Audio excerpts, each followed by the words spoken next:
저는 40대 후반의 남자고 수도권에 살고 아내와 아들, 딸 하나씩 있어요. 제가 근무하는 회사는 격주로 토요일 휴무제를 실시해요. 그래서 쉬는 토요일에 낚시를 하는 게 제 유일한 낙이죠.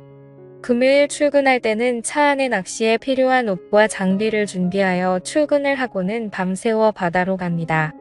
낚시를 좋아하는 친구들과 동행할 때도 있고 여의치 않을 경우에는 혼자서 가기도 하고요.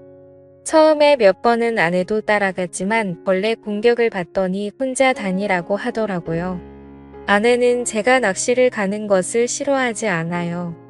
생선들이 문제가 되는 마당에 돈이야 조금 들지만 완전한 자연산의 국산 생선을 듬뿍 잡아와 일요일 저녁에 제가 손질해준 푸짐한 생선회를 먹는 즐거움이 크다면서 잘 갔다 오라고 인사를 건넵니다. 생선은 아무리 먹어도 살이 찌지 않는다면서 반겨주죠.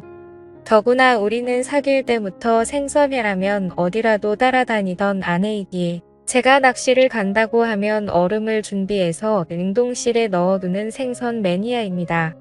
제가 잡아오는 생선은 큰 것은 잘 다듬어 냉동실에 보관하였다가 명절에 전으로 쓰고 있어요. 물고기를 많이 잡아오면 아이스박스에 차고 넘쳐서 근처에 사는 친구에게 전화해서 나눠주기도 합니다. 또 남해 바다만 가는 것이 아니라 서해 바다도 가끔 가기 때문에 저희 집 냉동실에는 마치 마트 수산 코너처럼 다양한 생선이 들어있어요. 그런데 낚시를 당일치기로 가지 않는 이유는 술을 마실 수가 없기 때문이죠.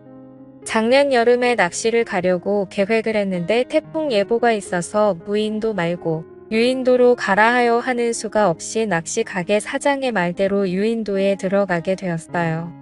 유인도라 하지만 겨우 3집이 있었을 뿐이고 아주 작은 섬이었습니다. 섬에 도착하자마자 낚시대를 들이우고 라면 끓일 준비를 하자마자 고기들이 입질을 시작했기 때문에 날씨를 살펴볼 여유가 없었죠. 3시간 정도 되자 돔 6마리를 잡았고 차에서 아이스박스를 가져오려고 하는 찰나 비가 억수같이 내리고 바람이 불어 낚시를 급히 중단하고 마을로 달려갔습니다. 거기 아무도 없어요. 하고 고함을 쳤으나 대답이 없었고 다음 집에 들어가 황급히 문을 두드리며 고함을 지르자 한갑 정도 되어 보이는 여자분이 문을 열자 낚시 온 사람인데 갑자기 비가 와서 그러는데 민박을 하고 싶은데 방이 없나요? 하고 말하자 그분은 우리 집이 민박을 하기는 하는데 마침 아들 레오와 손자들이 와서 댁한테는 내줄 방이 없어요. 하시기에 그럼 다른 집에 민박하는 집 없습니까? 하고 묻자 요 뒷집 최신에는 방이 있겠지만 민박을 받는 집이 아닌데 라고 하기에 그분의 손을 잡고 어르신 기만 피하면 되니 저 좀 도와주세요. 하고 말하자 그분은 빠르게 비옷을 입고 가봅시다. 하며 앞장서기에 저는 조마조마한 마음으로 그분의 뒤를 따라갔습니다. 최씨 있어요? 하고 말하자 제가 부를 때와는 달리 바로 문이 열리며 네. 하고 대답하더니 같이 온 저를 보고는 고개를 숙이자 최씨도 알다시피 우리 집에는 아들이 와서 남는 방이 없고 저기 사랑채에서 오늘 하루만 방 내줘요. 하고 말하자 전 민박 안 하는데. 하고 말을 흐리기에 아주머니 비가 너무 많이 오니 실례지만 좀 부탁합니다. 하고 했더니 집에 먹을 것도 없는데. 하고 말을 흐리기에 아이스박스에 든 돔을 보여주며 이거 같이 먹어요. 하고 말하자 저를 데리고 온 분이 월척이네. 우리 섬은 물 반 고기 반이라니까. 하고 말하길래 2마리 가져가셔서 아드님과 같이 드세요. 하며 2마리를 손에 들려주자 최씨 이런 날씨에 이 양반방 한 칸 내줘야 인정머리 있는 거야. 하고는 빗속으로 달려갔습니다. 그 여자는 외부인을 내 집에 들여본 적이 없는데 하며 발을 동동 구르더니 하는 수가 없네요. 누추하지만 저 방에 들어가세요. 식사 차려드릴게요. 하기에 고맙습니다. 생선은 제가 손질할게요.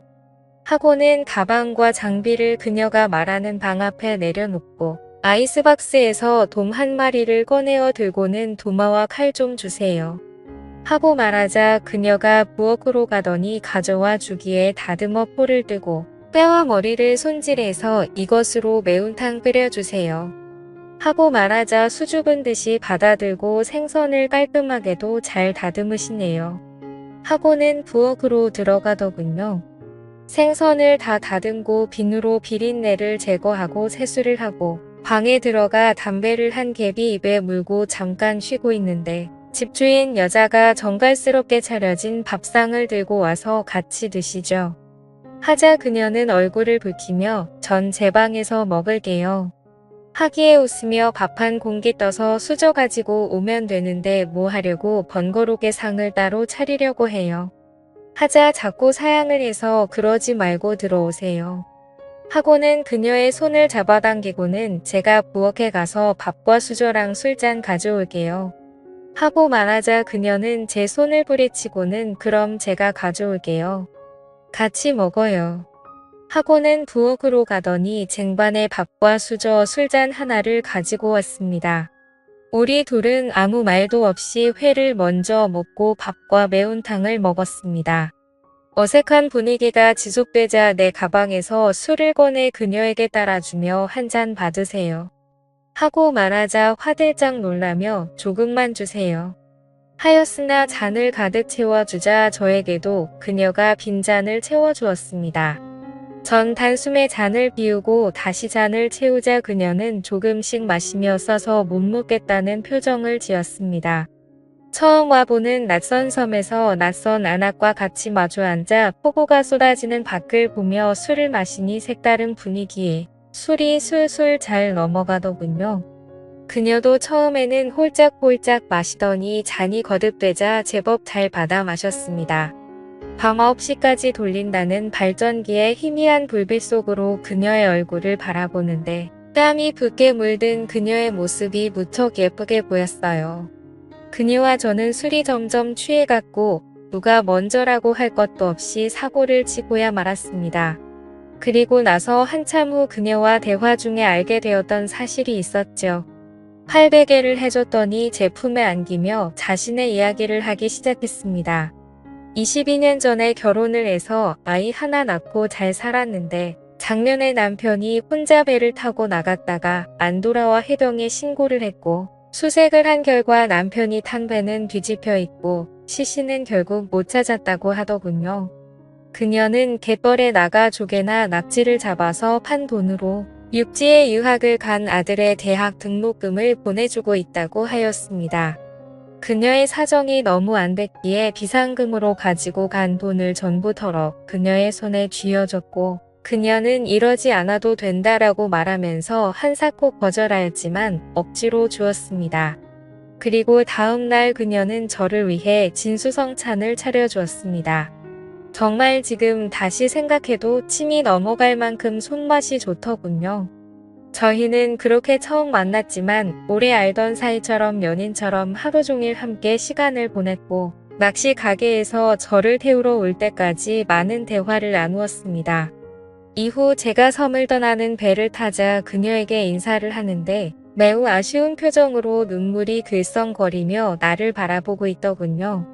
저는 그녀에게 말했습니다. 이제 자주 올 테니 그렇게 아쉬워하지 않아도 된다고요. 그리고 그날 이후로 저는 그 섬으로 매달 2번의 낚시를 갔고 그녀는 저를 아주 신나게 반겨주었어요. 그녀 말고 그 섬에서 살고 있던 두 집의 사람들도 이제는 제가 그녀의 집에서 머무는 것이 당연하다고 생각하고 있는 듯 했습니다. 저는 그 섬에 갈 때마다 소소한 선물을 사서 두 집에 드리고 옵니다. 그러면 그분들도 자기들이 잡아둔 고기를 저에게 챙겨주니 굳이 낚시를 하지 않아도 되고 시간이 남다 보니 온종일 그녀와 연인처럼 시간을 보낼 수가 있었죠. 그리고 그녀와 저는 점점 더 사랑에 빠지게 되었고 그녀의 아들이 육지에서 대학을 졸업하면 그녀를 제가 사는 곳으로 이주시키고 그녀와 같이 그녀가 살던 섬으로 낚시를 다닐 계획입니다. 참 세상에는 어떤 인연이 어떻게 이어질지 모르는 게 참 신기한 것 같습니다. 지금까지 제 사연을 읽어주셔서 감사드려요.